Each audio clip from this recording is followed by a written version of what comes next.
구독, 알림 설정까지 부탁드립니다. 오늘도 우리 사는 이야기 찾아주셔서 감사합니다. 사연자분이 보내주신 이야기 시작해볼게요. 어찌 보면 참 질 떨어지는 인생을 살았다고 저는 생각합니다. 살면 살수록 오히려 내가 다 추락하며 죽어가고 있다는 느낌을 받을 정도로요.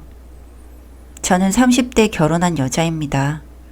20대 때엔 어머니께서 미리미리 결혼해서 편하게 살라는 말을 매일 들으며 매일 집안에서 등골 밀리며 살다가 억지로 받은 주선에서 만난 남자가 꽤 괜찮아 결혼까지 골인했습니다.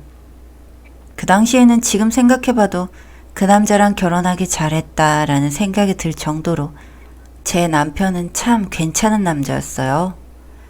20대 대학 나오자마자 회사에 취업하고 군대도 미리 다녀왔으며 행동거지나 걸어다니는 품새를 보면 하도 당당하여 탄탄한 대로를 보는 느낌을 매번 받았으니까요.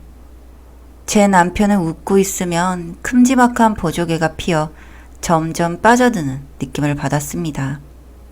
그리 잘생기진 않았지만 정말 정감 가는 남자였죠. 그만큼 저는 이 남자를 정말 사랑했나 봅니다.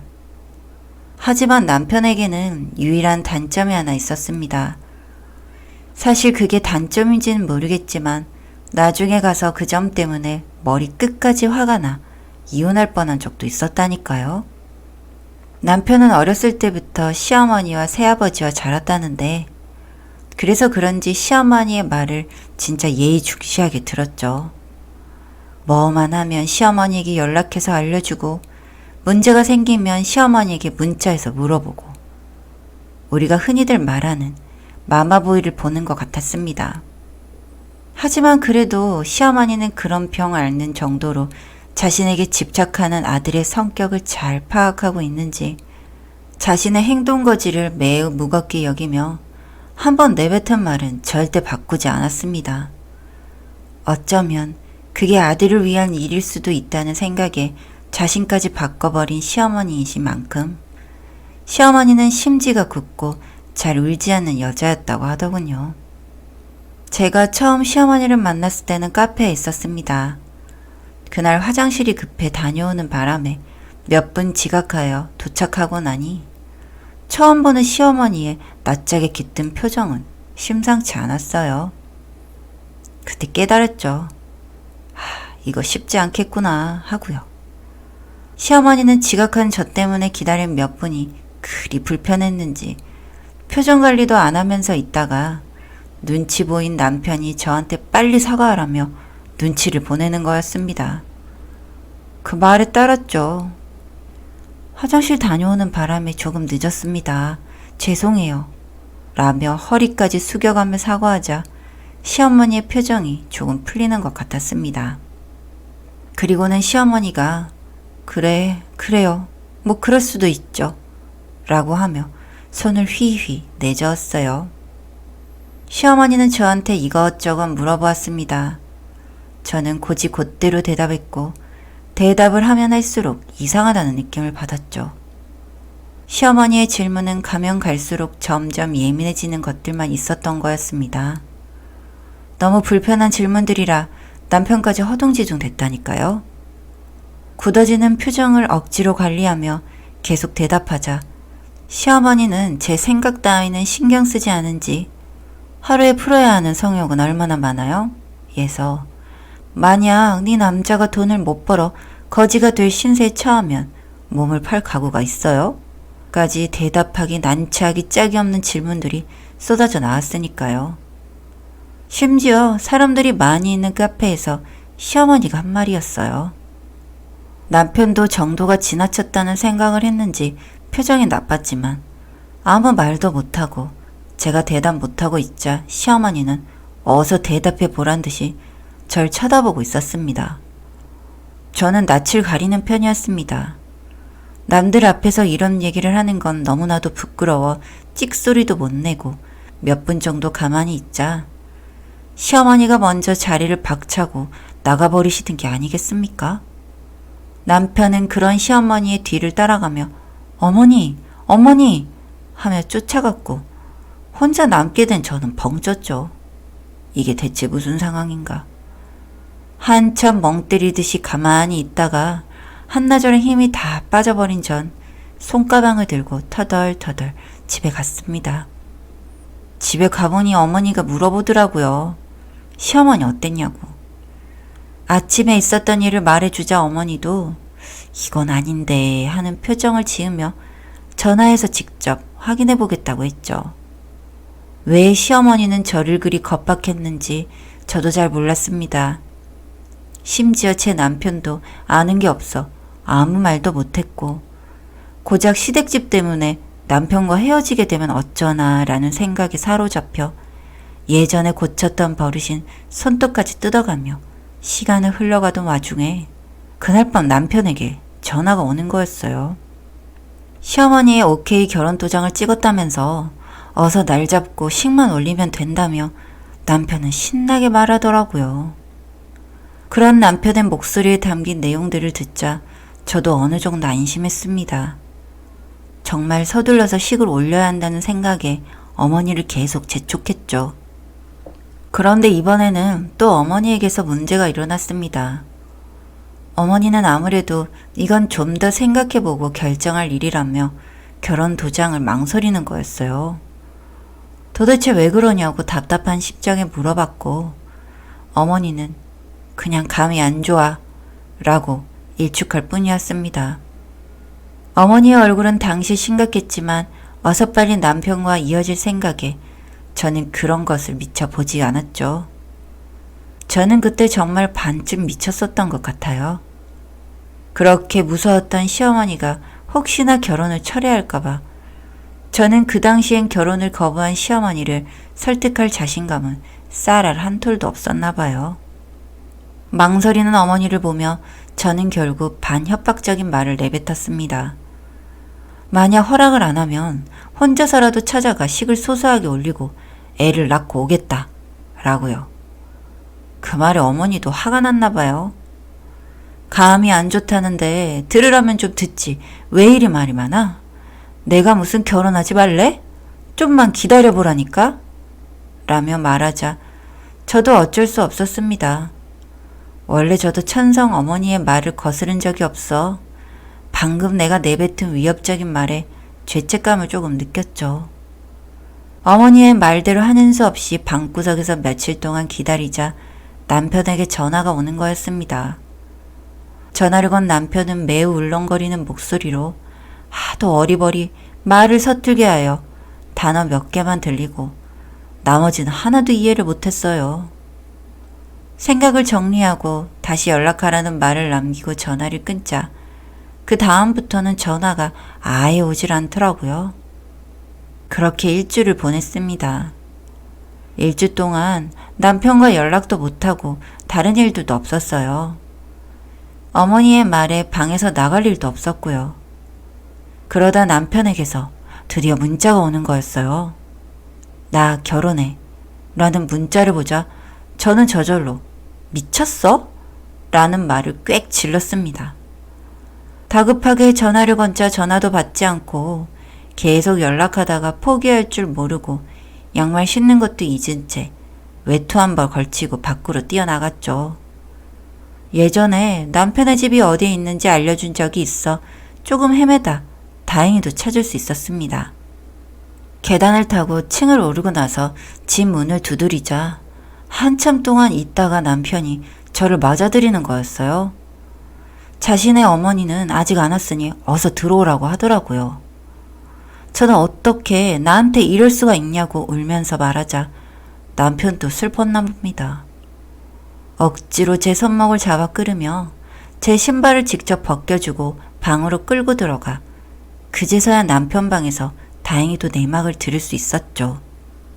시어머니는 말도 없이 제가 집에서도 안 나온 사이에 남편에게 하는 말이 저 여자는 아무래도 이상하다. 다른 여자 만나. 엄마가 찾아줄게. 라면서 다른 여자랑 맞선을 시키고 얼른 결혼식을 예약해 버렸던 겁니다. 문득 너무 어이가 없어진 거예요. 너는 어머니가 결혼하지 말라면 안 하고 여자 갈아채우라고 하면 갈아채우는 거야? 하는 말이 충동적으로 나가려고 하는 걸 간신히 막고 나서 일단 먼저 시어머니를 만나서 얘기해 보겠다고 말했습니다. 시어머니를 설득할 자신이 없었지만 나 아니면 누가 하겠어요? 괜히 그때 저를 맞선시킨 어머니를 원망하고 탓하며 남편과 함께 기다렸죠. 한참 후에 시어머니가 문을 열고 들어왔는데 시장에 다녀왔는지 손에는 해바라기 씨가 들린 봉지가 있었습니다. 시어머니는 저를 보자마자 남편에게 화를 내며 이 여자를 왜 안으로 들여와? 어서 쫓아내! 라며 성화를 부리는 거였어요. 남편이 제발 이번 한 번만 말한 거 들어달라고 빌어보았지만 시어머니는 비닐봉지에서 해바라기 씨 한 움큼을 쥐어 저한테 뿌리고 나서 얼른 꺼져! 라 한 거예요. 그러고 나서 방으로 들어가 방문을 쾅 닫는 거였죠.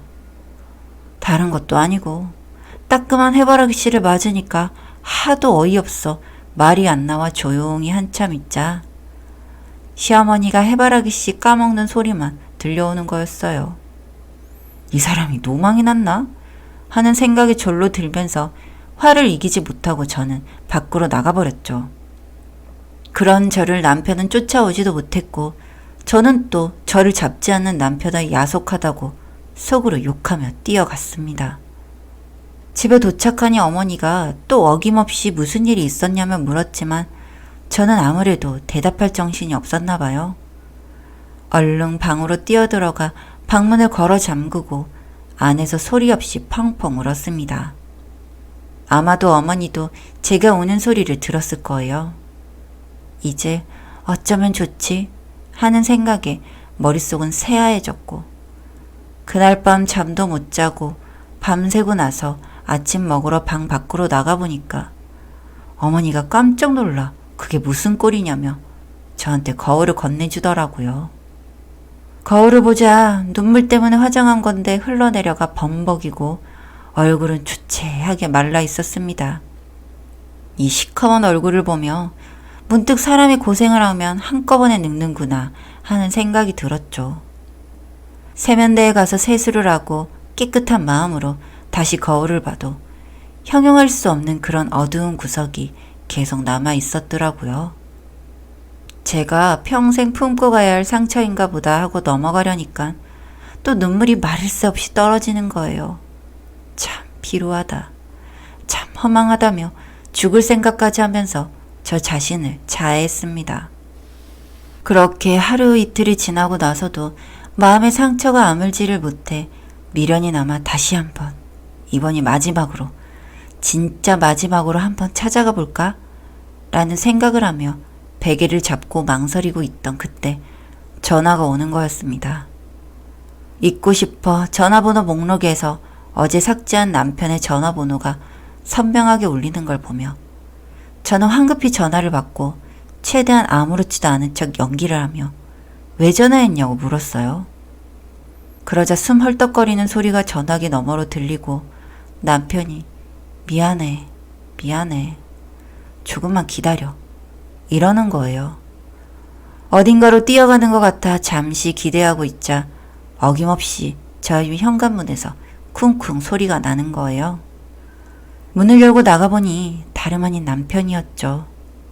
순간 눈물 범벅으로 달랑 반팔티 하나 입고 나온 남편을 보자 절로 가슴이 벅차올라 저도 따라 울기 시작했습니다. 남편은 계속 미안해 미안해 하면서 울었고 저는 바보야 뭐가 미안해 바보야 하며 둘이 참 바보같이 울었습니다. 남편은 미안해 미안해라는 말만 반복했고 저는 바보야 바보야라는 말만 반복한 셈이죠. 그 당시에는 너무 기뻐서 어머니가 지켜보고 있다는 생각도 못 해보고 계속 남편을 붙들어 매고 울었던 기억이 나네요. 어머니는 저희 둘의 모습을 보고 한숨 쉬며 밖으로 나가버리시더군요.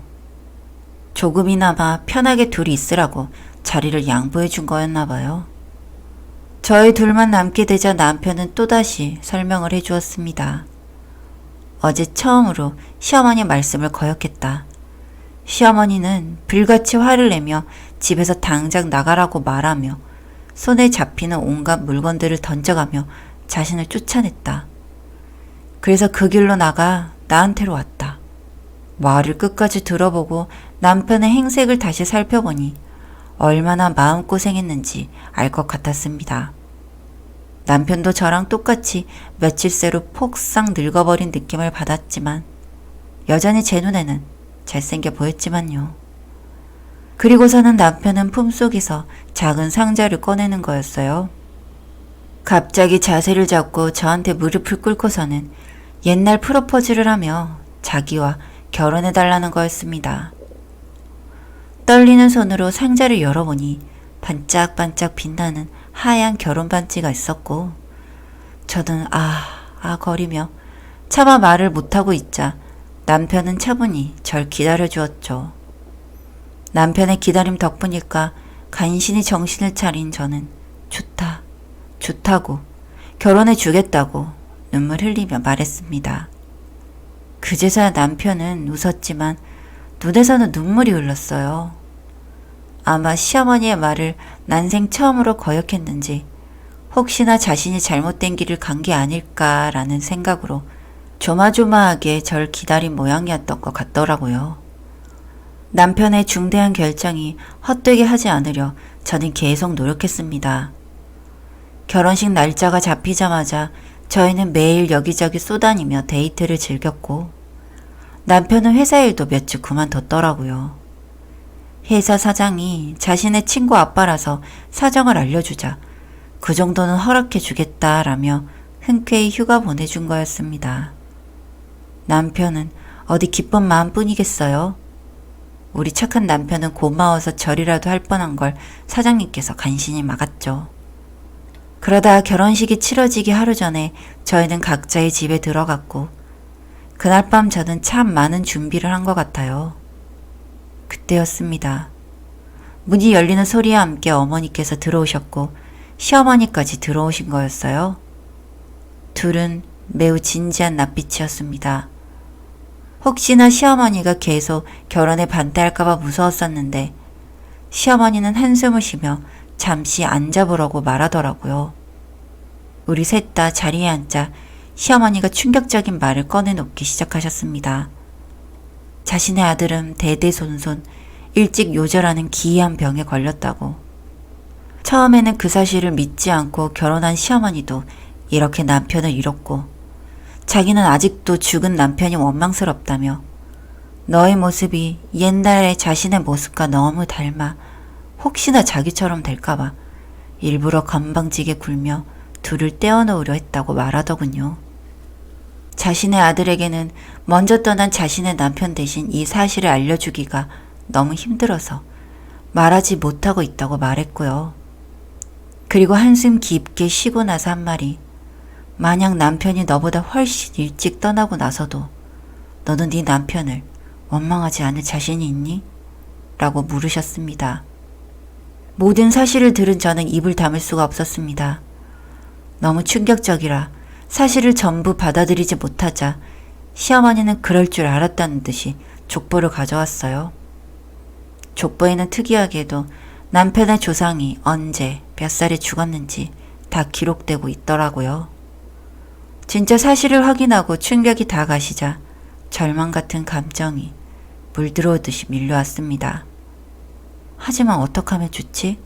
라는 생각보다는 남편을 사랑하는 마음이 더 커 이미 되돌릴 수 없을 정도가 돼버린 사실은 누구보다 제가 제일 잘 알았습니다. 결심은 금방 섰어요. 시어머니와 어머니에게 무릎 꿇고 정중하게 결혼식은 반드시 올리게 해달라고 말했어요. 그런 제 모습을 본 시어머니와 어머니는 또다시 한숨을 쉬었고 결혼식은 다음날 시어머니와 어머니 인도하에 이루어졌습니다. 처음에는 시어머니의 모습을 본 남편은 의아했지만 나중에 와서는 자신의 뜻을 깨달아서 저러는 거구나 라는 착각을 하며 신나하더라고요. 시어머니는 자신의 아들의 의지를 원래부터 알고 있었다는 사실도 모른 채 말이죠. 그날 하루 종일 여기저기 인사해 드렸습니다. 제 인생을 전부 통틀어도 이보다 더 바쁜 하루가 없을 거라고 저는 자부해요. 그리고 첫날 밤을 보내고 몇 달 후에 저는 임신을 했습니다. 배가 점점 커지는 것이 신기하기도 무섭기도 했어요. 제 뱃속에 남편의 생명이 있다니 정말 우픈 사실이었죠. 제가 아이를 뱄다는 사실을 알게 된 남편은 너무 기뻐서 눈물을 흘렸고 하루 종일 제 곁을 떠나지 않고 저와 뽀뽀하는 것보다 제 배에 뽀뽀하는 횟수가 더 많아 질투가 날 지경이었습니다. 수개월 후 드디어 신호가 와 저는 병원에 실려갔습니다. 미친 듯이 아팠지만 눈앞에 남편이 있다는 생각에 참고 버티고 있자 고통은 사라지고 어느새 힘이 빠진 제 앞에 의사 선생님께서는 갓 태어난 남자아이 하나를 안겨주었죠. 아이는 응애응애 잘도 울었습니다. 저희는 몇 년 동안 하루하루 행복한 나날을 보냈어요. 아이를 하나 더 만들까? 라는 고민이 자주 들었지만 이내 몸서리치는 아픔에 고개를 절레절레 젓곤 했죠. 매일 일을 나가는 남편을 바래다 주고 나면 조금 비어져 있는 집안 내부를 보며 저는 설거지를 하고 아이를 돌보았습니다. 그러다 보면 가끔 이웃집에서 손님들이 찾아와 수다를 떨고 가곤 했고요. 조금 심심할 때면 휴대폰에 게임을 깔아 놀거나 돈이 들지 않는 전자 웹소설을 읽었죠. 소설 속에는 여주인공이 고난을 이겨내고 고귀한 왕자와 사랑에 빠지는 모습을 보면 꼭 저와 남편을 보는 느낌이었어요. 그렇게 아이가 3살이 되자 남편이 의문의 병에 걸려 알아 누웠습니다. 저는 남편이 다시는 일어나지 못한다는 사실을 알면서도 지극정성 간호했고 막대한 병원비를 지출하여 병을 치료하려고 했지만 소용이 없었어요. 그날 밤 유독 밤바람이 시려운 날이었습니다. 남편은 조용히 저를 불렀어요. 마치 자신의 죽음이 예약되어 있었다는 것을 알고 있었다는 표정이었습니다. 힘없는 손으로 잠든 아이를 내려놓은 남편은 저에게 얼굴을 가까이 들이밀어보라며 말했어요. 그의 뜻대로 하자 따뜻한 입술이 제 이마를 적셔왔고 그대로 훑고 귀로 갔어요. 남편은 속삭이는 것보다 더 작은 목소리로 웅얼거렸죠. 잘은 안 들렸지만 미안하다, 고맙다, 사랑한다 정도의 말은 들을 수 있었습니다. 저는 벌써부터 눈물이 났어요. 벌써부터 남편이 원망스러워질 것 같았습니다. 죽지 마, 죽지 말아달라며 졸라대도 남편은 힘없는 미소만 지어 보일 뿐이었어요. 저는 이런 무능력한 남자를 참 잘도 사랑해왔나 봐요. 그날 새벽 3시 남편은 숨을 거두었고 그의 손에 남겨져 있는 온기를 느끼며 저는 펑펑 울었습니다. 아이도 서러운 감정을 느꼈는지 응애응애 잘도 슬피 울었어요. 남편의 장례식이 끝나고 받은 돈들을 합쳐보면 꽤나 큰 액수가 되었습니다. 반평생 일하지 않아도 될 정도로요. 그러고도 아이가 최고의 환경에서 자라날 수 있을 정도의 환경 또한 충분했고요. 저는 검은 옷을 입고 저와 같이 검은 옷을 걸친 아이를 안아 들었습니다. 그리고 남편의 영정사진을 보며 중얼거렸어요. 이 아이는 나와 너의 아들이야. 만약 네가 이것을 버리고 떠났다면 나는 기꺼이 주어서 사랑을 나눠줄게. 안심해. 나의 남편, 나의 사랑. 저는 다시 아이를 쳐다보았습니다. 이 남편을 끔찍히 닮은 아이는 세상 모르고 잘도 쿨쿨 잠을 자고 있었어요. 저는 알고 있었어요. 아마 저 아이가 다 자라면 제 남편과 똑같은 사람이 되어 있겠죠. 그러다 보면 저는 시어머니의 역할을 맡게 되고 똑같은 악의 순환이 이어지겠죠. 하지만 저는 차마 어쩌지 못할 것입니다. 이게 운명이라면 받아들여야 하는 거 아니겠어요?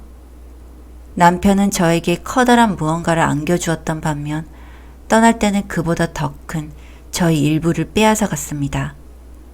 그 덕분에 저는 저의 시어머니처럼 조금 냉정해지고 비인간적이게 될 자신이 조금 생긴 느낌이에요. 저는 제 남편을 사랑했습니다. 그 남자를 사랑한 만큼이나 저 아이를 사랑해 줄 것이고 저 아이가 성장하고 커지면 아이의 사랑을 힘차게 망쳐버릴 거예요. 온 힘을 다해 막을 것이고 그때가 되면 아이가 다시는 사랑이라는 걸 못하게 망가뜨릴 거예요. 아이의 여자친구를 위해서라도, 아이를 위해서라도. 하지만 만약 그럼에도 불구하고 둘의 사랑이 아직도 불같이 타오를 수만 있다면 저는 기꺼이 한 발 양보해 주겠죠. 저희 시어머니께서 그랬던 것처럼. 사연은 여기까지였고요. 우리 사는 이야기 시청해 주셔서 감사합니다.